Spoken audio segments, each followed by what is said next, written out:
Hey everybody, welcome to the Slick Tree Podcast. I'm your host, Colby Langford. The point of this show is to help improve ourselves as dogmen and to raise the quality of the dogs on the end of our lead. So let's settle in, turn the volume up, and let's see if we can't learn a trick or two together from our guests.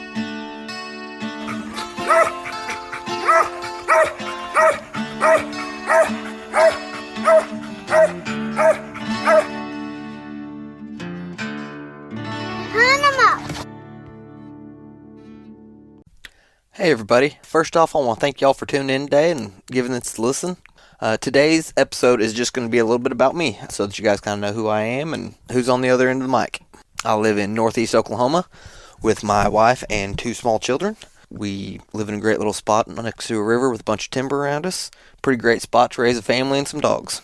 Before this season of my life, I graduated from college with a bachelor's in automotive technology and spent about 15 years in the diesel heavy mechanic field. These days, I own a small excavation and storm shelter business, and I have another business that I build custom fishing poles, and that business is called LRT Custom Rods. There's a few guys are in the market for one. Check that out, like and follow the page, get with me, and I'll see what we can put together for you. But I found the self-employed life definitely suits me, as I have a little bit more time to hunt and fish and do the things that I love. So as a child, I grew up in southwest Missouri, not that far from where I'm at right now. I had a beautiful little spring-fed creek in my backyard. My mom was an elementary school teacher, and so me and my brother got to stay home all summer and basically run around being creek rats. Definitely grew up in a hunting and fishing family, but we didn't have any hunting dogs growing up ever. We did a lot of bow hunting. My dad was real into archery, and we didn't have the greatest deer hunting in the world around us, but we did have some deer, and we did kill quite a few. When my brother was in high school, he did start a few hounds. He'd buy pups and mess with them and get them going, get them started. About the time he'd start having them get to treeing, he'd usually end up having somebody offer him some money for them, and he'd go ahead and move them on down the road. But as far as dog hunting goes, that was about the extent of hunting with dogs that I was exposed to in my young life. What really got me into dogs, when I was in college, I came home for Missouri rifle season and was hunting down in southwest Missouri. My brother, my cousin, and myself were walking back to camp one after a morning hunt, and we were walking along a field edge, and all of a sudden, two bobtail brindle dogs popped out of the timber and came running towards us from about 100 yards. Well, it's not a very safe place to be in that area if you're a hunting dog and you're running around during rifle season, so we went ahead and called them, got them caught up, and we took two of our rifle slings off, made some makeshift leads, and took them back to our camp with us, and the dogs were wearing name collars. We knew the guy that owned them, so we called him, and he came and picked them up, and he had told me when he got there, because I asked about them, and he said they were Tennessee trained brindles. I'd never heard of such a thing, but I just really thought they were the neatest little dogs. And so after I got back up to school, I started doing some research on them. That led me into finding out about the original Mountain Curse Breeders Association. So I just absolutely fell in love with the history and the story behind the dogs, and I just thought it sounded like a blast, and I just had to try it, and the only way I knew how was just to get one and do it. So I got on Squirrel Dog Central back in those days. This would have been about 2009. And I had no idea what I was doing. I found some pups in Arkansas that was only a few hours drive away. Well, I begged, borrowed, and stole from pretty much everybody that I knew, and I got the $300 rounded up, and I went down and picked between the two pups, which I didn't know what I was picking out. I just kind of looked at both of them and said, well, I kind of like the way that one looks better. And I can remember Dwayne Hall and laugh and say, well, I guess that's one way to pick them. And so I turned around, headed north, and went back up to Kansas with my new puppy. That was quite an adventure that I was starting out on, and I didn't even realize it. I didn't have a mentor of any type to learn what to do. I pretty much was just reading what I could find on the internet, and just that was my game plan, just to go from there. The good news is, probably one of my better strengths and one of my biggest weaknesses is I am stubborn as they come. And so overall, it ended up working out. She was a very late starting pup. I don't think she really even started treeing until she was about 16 months old. But I never gave up on her. The main thing that I read online was if you wanted a good dog, I'm sure you've all heard the saying, buy a new pair of boots and wear the boots out. And by the time you get them boots worn out, you'll probably have a squirrel dog. Well, I might have had to go through two pairs, I don't remember, but I did finally get her there. She ended up being a nice dog, which I think a good part of that was my senior year of college. I got an internship, and so I had to leave town, and I took that pup back down to Dwayne Hall, and he hunted her for me for the summer, and that did her quite a bit of good. I think it got too hot for him to hunt the last month, but he put 2 solid months on hunting her for me. So whenever I got home, she was just starting to tree a little bit, but she wasn't hunting out for me the way I wanted her to. she was staying pretty close to me while she hunted. Back to Squirrel Dog Central I went. I went and found what some would consider a starter dog. I think he was 2.5 when I bought him. I bought a male dog out of Central Missouri named Rip. He would hunt out, but he was only a coon dog. He didn't care nothing about squirrels, but he would hunt out the way I was wanting one to. So I started hunting them together and got to where I was eventually started treeing some coon, which we'd tree possums, and I was so happy that my dogs were treeing that I didn't care. I'd knock every possum out to him I could, which that made some bad habits on down the road, but if you don't mind shooting possums, it can be a lot of fun to tree them. Sometimes they're stirring whenever the coon aren't, and I think they're a whole lot easier to tree. I was just happy that I had some dogs that were actually hunting and doing what they were supposed to. I kept on hunting them. And I had a lot of fun with those dogs. I introduced a ton of people to hunting with tree dogs. I took a bunch of kids with those dogs, a bunch of adults that had never been around tree dogs. We had a lot of fun. It got to where they'd pretty salty meat dogs. They had a lot of, as far as a competition dog goes, they had a lot of bad habits. They pack hunted. If one treed, they were both going to be there no matter what. They worked together, which is not at all what you want if you're training a dog for the comps. But if you're just wanting to go have fun, man, they were the cat's meow. They really, really got tuned up into a pretty good little pair and had just an absolute blast and really got hooked on the sport. Since I've had those two, I have been through a pile of dogs looking for something nice and for something that suits me. I've had a few that turned out to be decent dogs, a couple that were good, but anymore I found myself to where I like a little bit more what I would consider a competition style dog than the pleasure style dog like Dixie and Rip ended up being. Not that there's anything at all wrong with a pleasure hunting dog, if that's what you're wanting to do, but if I'm going to have one that's nice, I'd just soon have it. I enjoy going to the comp hunts, not that I've done it a whole lot. But it is a lot of fun to haul one to town and show them off, and it's a good opportunity to see what everybody else has, and you really get to grade your dog if you don't know what you've got against what else is out there. You might think you're packing a really good dog, and then you go to the comp and you actually get to see what a really good dog is. It can be humbling, but it lets you know where you're at.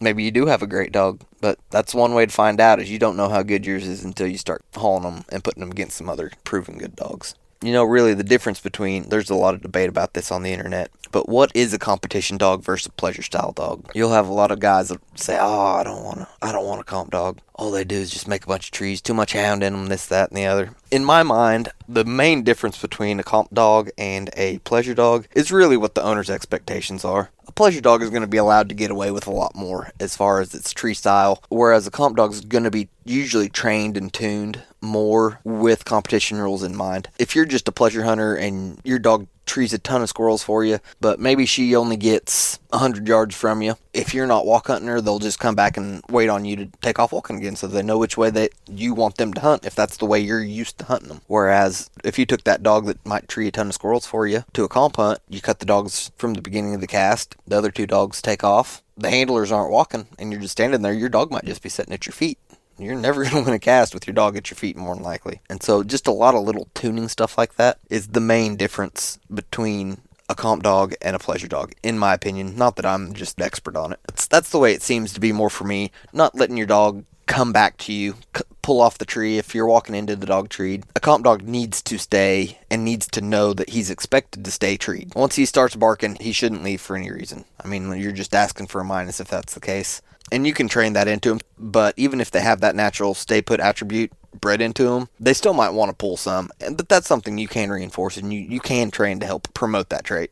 Different dogs do have hunt style differences. There's some dogs that are bred to hunt close, and there's some dogs that are bred, maybe they do have more hound crossed into them, that have more of a hunt than another. Maybe one dog's bred to have a higher hunt drive, less desire to please its handler. The dog with more hunt drive is more likely to be a deeper hunting, harder hunting dog, whereas the one that has more desire to please is going to probably be a closer hunting dog, more than likely, unless you train on it to go find the game and not return to you. If you don't care that the dog runs 100-yard loops and comes back and checks in constantly, and I've had dogs like that and they treat a bunch of squirrels, and there's nothing wrong with that if that's what you like. The main thing is, at the end of the day, whatever style of dog that you like, it only matters if you like it. People can bicker and argue about who's hunting what kind of dog's best, but all that really matters is the person paying its feed bill is happy with it. That's really what it boils down to. I've never had another hunter buy me a bag of dog feed just for the fun of it. Kind of wish they would. That'd be great. But I'm the one feeding my dogs, and so as long as they please me and they make me happy, that's really all that matters. And you should be the same way. We all should.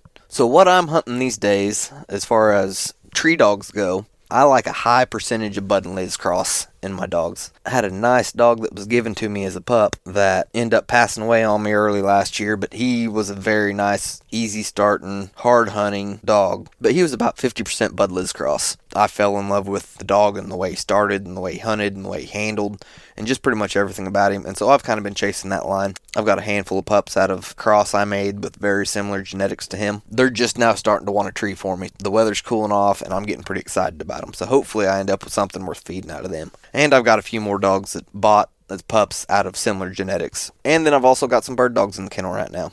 I've got a German Wirehair that I use for upland, and then I also use it for some retrieval work. I just got done doing some dove hunting with her. Just took her teal hunting a couple days ago. She's almost 2 years old, and she's starting to turn into a really nice dog, both with the upland and the retrieval work.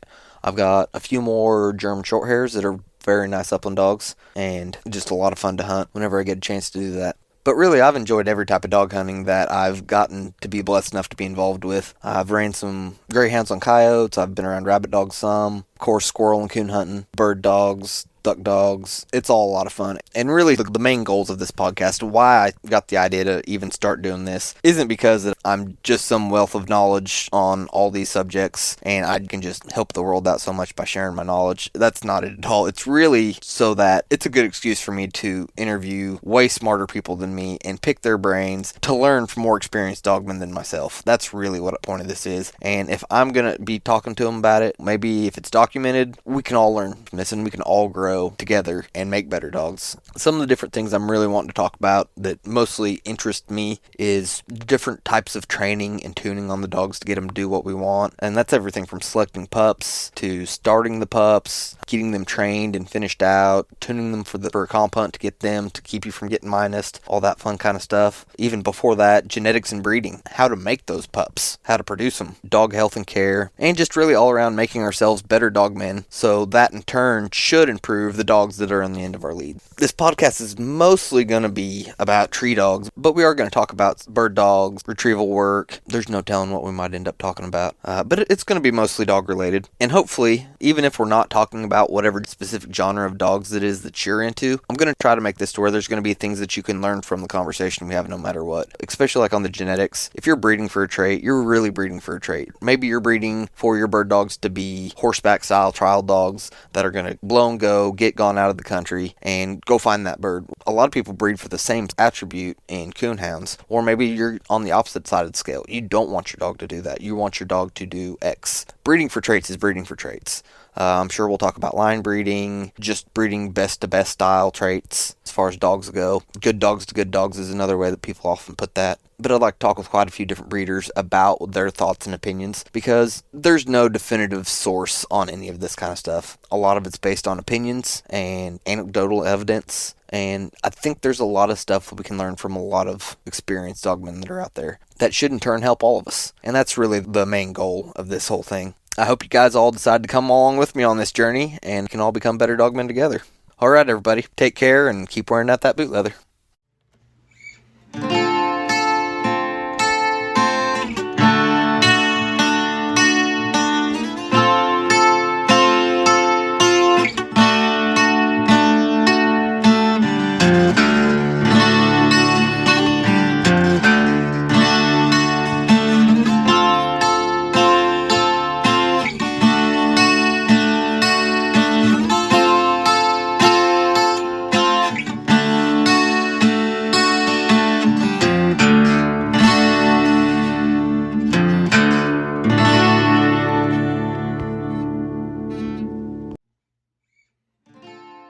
I just want to give everyone that's listening a sincere thank you.